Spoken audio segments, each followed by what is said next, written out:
Hey guys, it's Dean. Welcome to the Better Man podcast. This is a special solo podcast, and it's just kind of a reflection of 2025 and thinking about 26. It's something I wrote up, trying to synthesize kind of my experiences with 2025, what I've learned there, and also some of my thoughts about 2026. And I think the big thing that I'd like you to take away from this is something I'm going to talk about here is that I don't really feel ready for 2026 in a lot of ways. I think I came into this thinking I'm going to have this big plan and these big ideas, and I just don't.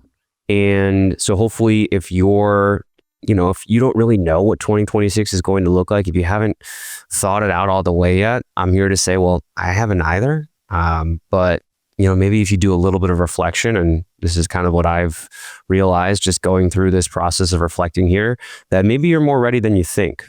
So I'm just going to go ahead and kind of read off what I wrote, and hopefully you get something out of this. So it's currently New Year's Eve. It's Wednesday, December 31st. It's just after 11 a.m. when I started writing this. And I'm taking a moment to write down my thoughts on the new year and also reflect on the previous one.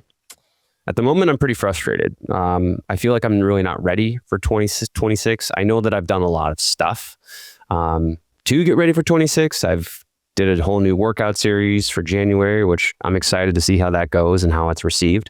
We've got a completely sold out group coaching program, my live New Year's coaching series for 2026, and a Hidden Gems Challenge, all starting the first week of January. So I've done a lot of stuff there, but on the personal front, I feel like I'm lacking. It's been a weird kind of past couple of weeks for me. And if you're if you have a family, you'll know what I'm talking about. I'm used to being in more of a routine, having more time to myself. But for the first time in a very long time, I spent most of my time at home with the family. We didn't travel this year, so I spent a lot of time with the kids, a lot of time doing, at-home projects, getting rid of stuff, donating stuff, cleaning out drawers and cabinets, that kind of thing. And there's good and bad with, being immersed with your family. There's building memories, realizing that the time that you have with them is precious and you can't get it back. Watching the kids get older, a lot of laughing, a lot of crying, a lot of whining, practicing patience and feeling proud when I'm able to do that. And then conversely, losing patience and feeling really guilty about that. There's very few perfect scores in parenting, and that's difficult. And anyways, as somebody who spends a lot of time on my own, self-imposed to be sure, it's challenging not having as much time to reflect, to plan, and to take strategic action. So as I move into 2026, I'm kind of struck by how little I've done to achieve clarity on my 2026 goals. I've done a little bit of journaling, some basic questions that I've asked myself: what went well, what didn't go well. That's all I've done so far. I do plan on going through kind of just a timeline of 2025 in the near future, and just writing out the major occurrences that happened, and, creating my story for myself for 2025, what did it mean to me? And as I go through some of those questions, I've noticed the improvements that I've made over the last year in terms of my physical fitness, the progression of manful yoga, the ups and downs of my own mental and emotional wellness. And I'm encouraged by a lot of the progress I've made in these areas, but I'm also ashamed at a lack of progress. I feel good about areas that I have improved, as well as the areas that I've experienced significant setbacks, because I've learned how to grow in those areas. It's really in the areas that I have not worked on, the areas that have remained stagnant, the ones that I know are doing well enough, but I haven't dealt with. That's where I feel the most uncomfortable. And looking back at 25 as a whole, it was not a year of growth in the traditional sense. It was a year of, someone told me, my wife told me, we were sitting on the couch a few weeks ago, and my wife told me that this was the year of the snake. And she read out the description of the year of the snake. And, it's kind of a de-shedding process. And for me, that it was very true. It was a year of realizing what was not working and finally taking action. It was about listening to my intuition instead of listening to the experts.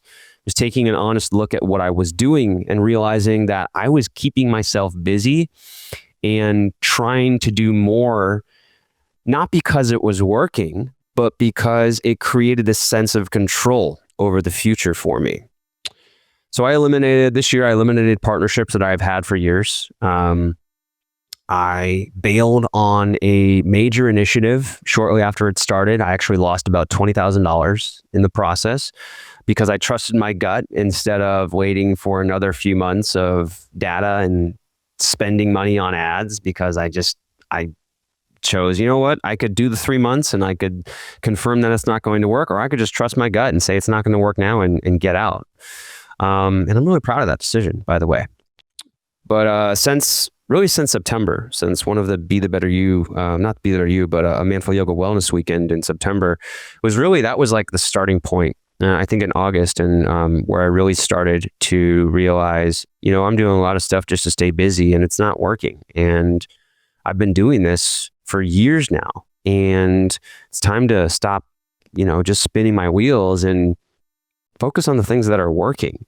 And so I stopped doing as much with Mindful Yoga. I kept up with all the things that you guys know, like the workouts, the podcast, our community, our emails, all the stuff that social media.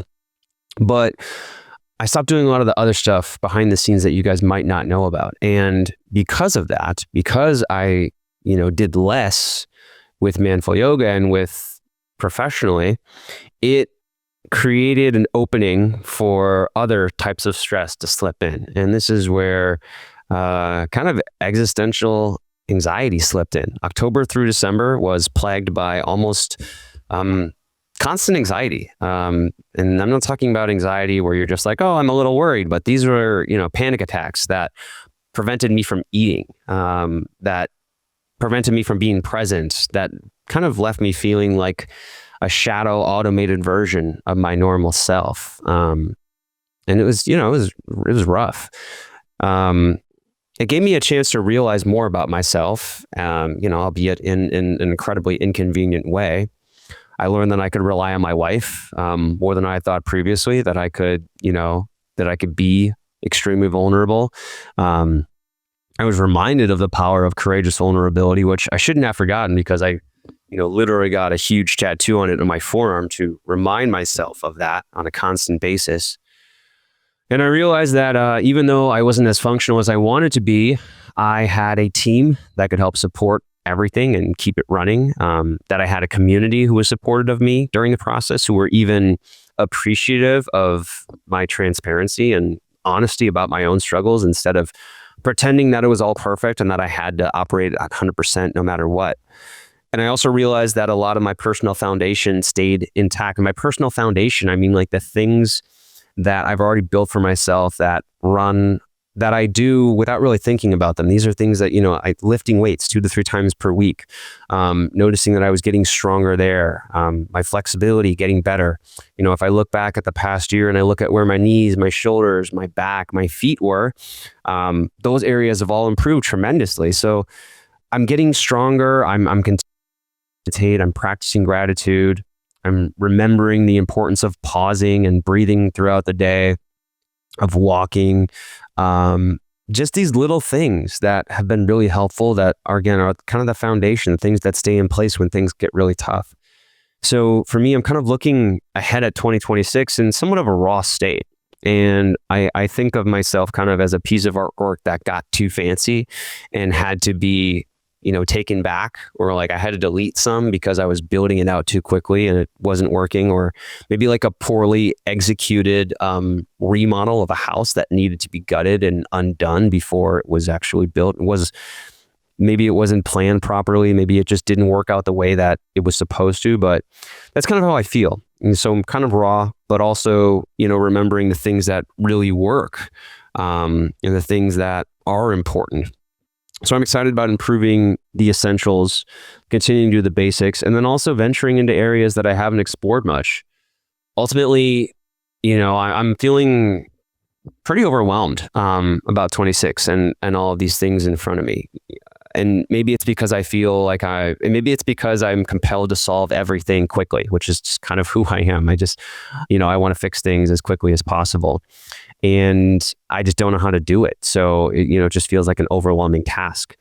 So, and it also feels like 2026 isn't something entirely new, right? It doesn't feel like, 2025 was this and 2026 is this. It more feels like it's just a continuation, which makes sense, as I read these words aloud, it makes sense that it's not entirely a thing. It is a continuation. But, thinking about that overwhelm, thinking about the stress, thinking about the anxiety, I'm also reassured by history, my own personal history, despite the voices in my head telling me that it's all going to fail and that I'm going to lose everything. That's ultimately what has not happened yet. I'll say yet, right? But it hasn't happened. And I have to have faith, and I do have faith that it won't happen. More often than not, facing these fears and having a conversation with them, showing them the data, answering objectively, it's given me the relief that I need to move forward, to recognize that these fears are not as real as I thought they would, and putting them off and trying to avoid them by keeping myself busy is not the answer. I realize that I'm okay. I realize that my career, my mission with Manful Yoga, my family, myself, physically, emotionally, mentally, and spiritually, I'm okay, despite all of the thoughts that say otherwise. And I also recognize that those fears, not just logically, but also on a deeper level, I recognize that those fears are almost entirely rooted in a desire to create certainty. The fears come up because they want to know that I'll be okay in the future. And then so, your mind, and I'll say first person, but my mind goes to ruminating on these things to create that certainty. And unfortunately, that's not something that you're able to guarantee. The future is not guaranteed. There's no certainty. So, instead of trying to fix it and create absolute certainty that everything's going to be okay in the future, I have to continue to believe that it's all going to work out, to look at past experiences, to consider the strength of my relationships and all the things that I've built, and remind myself that these things will continue on. Not because I know for sure, but because I have faith, and because they've been okay to this point, and I just have to believe that they will continue to be. So, maybe I'm not moving into 2026 with a 12-month, very specific action plan. But just going through this little exercise, reflecting on 2025, some of my thoughts about 2026, I am more confident now than when I started writing this, about an hour and a half ago. And if that's any reassurance for you, if you are thinking you don't have it all figured out yet, what you want to do for 2026, then I hope this is helpful. And, I hope that you'll be there figuring out with me, as figuring it out as you go, just like I am. So here's the 2025, to all of the ups and downs, all of the lessons, the pride, the regret, the things you let go, and the things that you've built that are still standing. Merry Christmas, Happy Holidays, Happy New Year's, and I'm looking forward to figuring this thing out together. Bring on 2026.